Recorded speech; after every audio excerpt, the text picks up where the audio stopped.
Assalamualaikum warahmatullahi wabarakatuh. Perkenalkan, kami dari kelompok 5 akan memaparkan materi terkait ilmu tasawuf.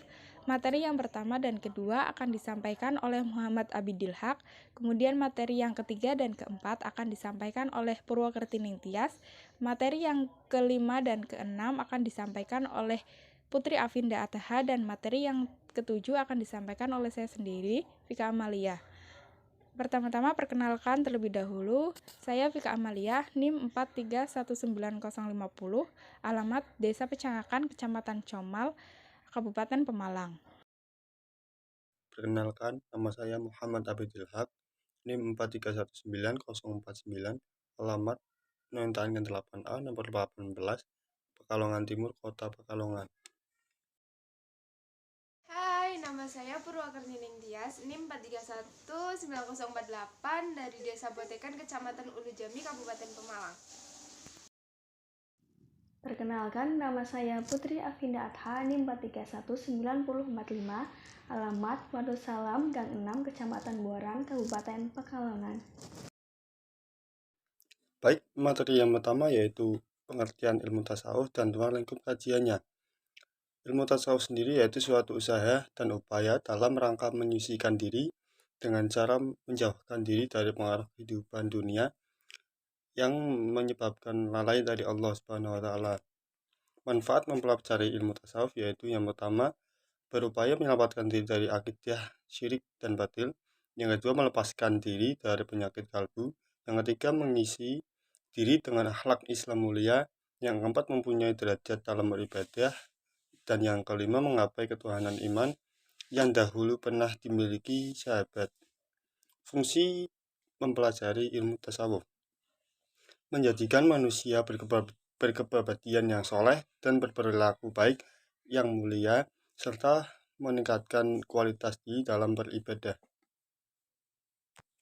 Materi yang kedua yaitu sejarah dan latar belakang munculnya tasawuf serta perkembangannya. Sejarah munculnya ilmu tasawuf. Menurut Ibnu Al-Jauzi dan Ibnu Khaldun, secara garis besar kehidupan kerohanian dalam Islam terbagi menjadi dua, yaitu zuhud dan tasawuf. Term tasawuf dikenal secara luas di kawasan Islam sejak penghujung abad 2 Hijriah sebagai perkembangan lanjutan tarik kesolehan akteis atau para zuhud yang mengelompok di serambi Masjid Madinah. Sejarah pertumbuhan dan perkembangan tasawuf dalam Islam menurut para peneliti sesungguhnya sama dengan pertumbuhan dan perkembangan Islam sebagai agama.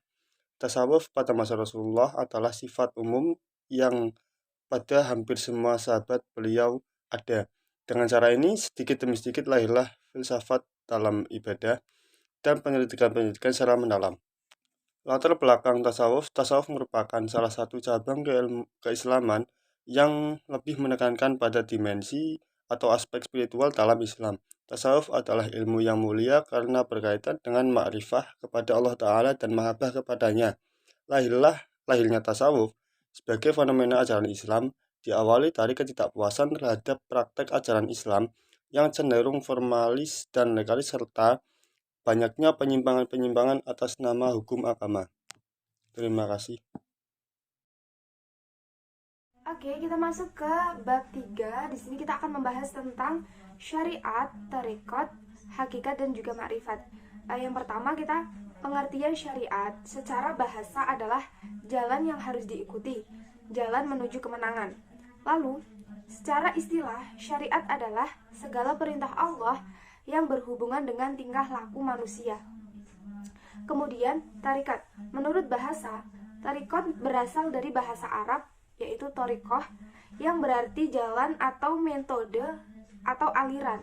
Tarikat merupakan jalan untuk mendekatkan diri kepada Allah dengan tujuan untuk sampai kepadanya.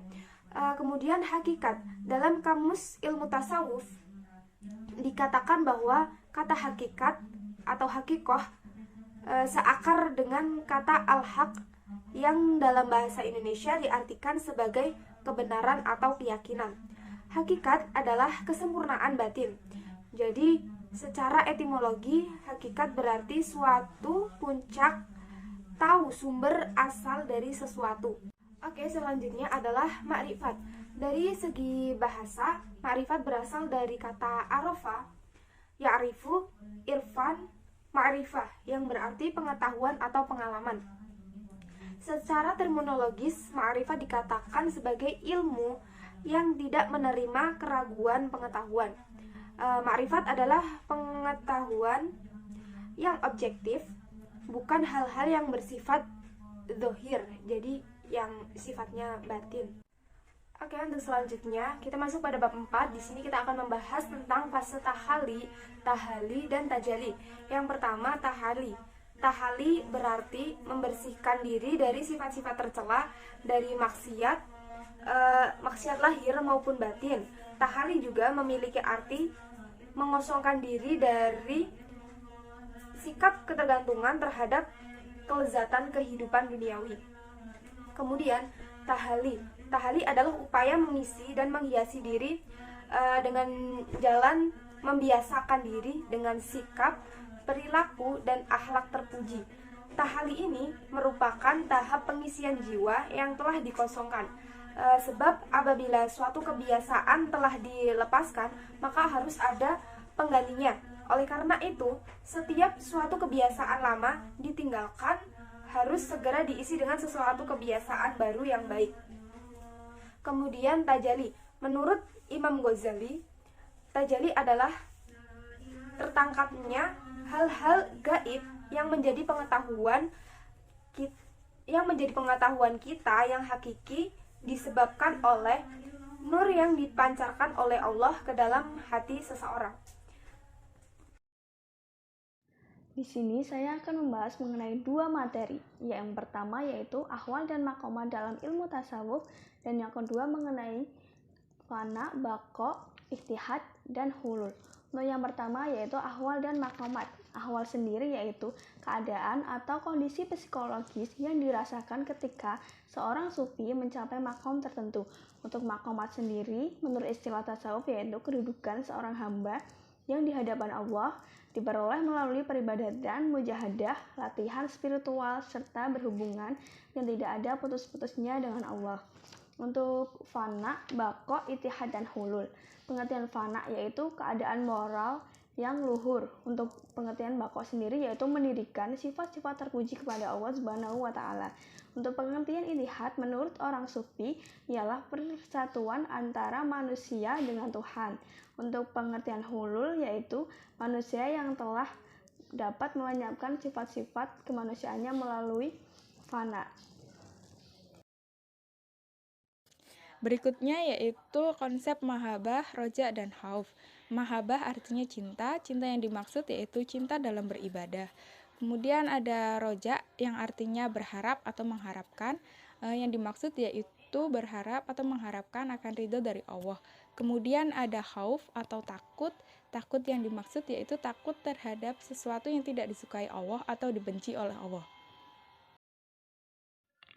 Sekian pemaparan materi dari kelompok kami. Terima kasih atas perhatiannya. Wassalamualaikum warahmatullahi wabarakatuh.